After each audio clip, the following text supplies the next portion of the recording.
Righty-ho, chaps, chapettes, others of other persuasions. Here we are again. The Eastwood Mandocaster 12. There's been a few videos so far, but I think this may well be the last of this particular instrument.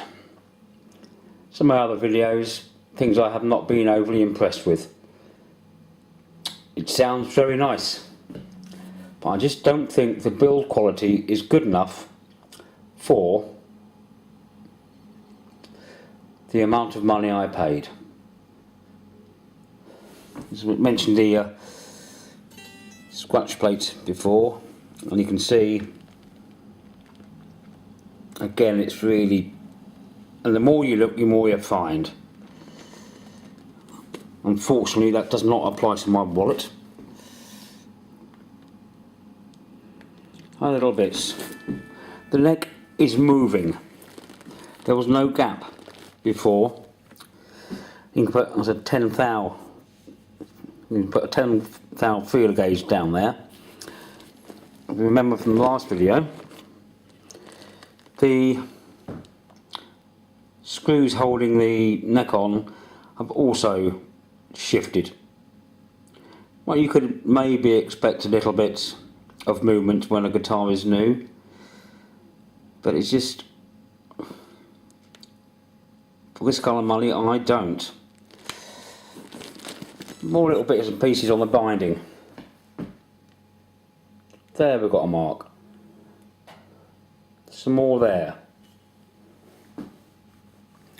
More, where is it? A little chip there, hopefully you can see just by the neck. The rest of it is another one there. If it were just a few bits and pieces, I wouldn't worry. I wouldn't worry at all if it was cheaper instrument. But unfortunately it isn't that cheap. We have come to expect maybe too much to get things directly how we want them. The neck still got a hell of a bow in it. I have adjusted the truss rod slightly, but it seems to be bouncing back to exactly where it was before. The nut also doesn't seem to be the best in the world. I have pointed that out before. There, and of course on the t'other side as well. Not good. On the t'other side again.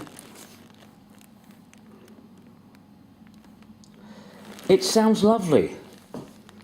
It really does. But I don't really think I should have to fix problems on a guitar myself, again at this price.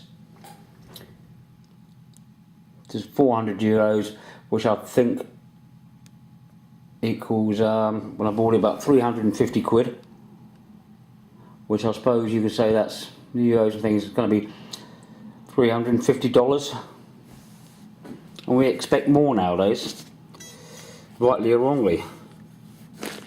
So on here, that's just the plastic that hasn't come off. It's not quite as good there as the rest of the instrument. Now moving up the headstock, see there's quite the big gap in there.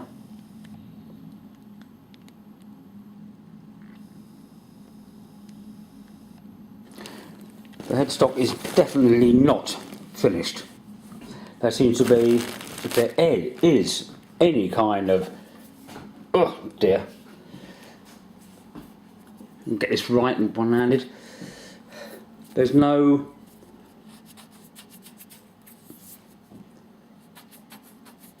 it shouldn't be making that kind of noise. It should be nice and smooth, like on the back.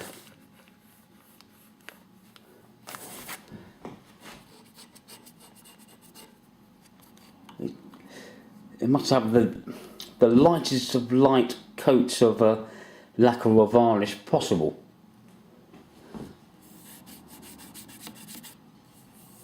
And this is just not finished.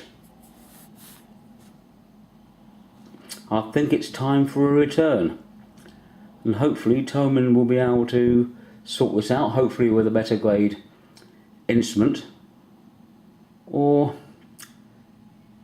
working something out some other way. I'll keep you informed how that goes, and the return process and things.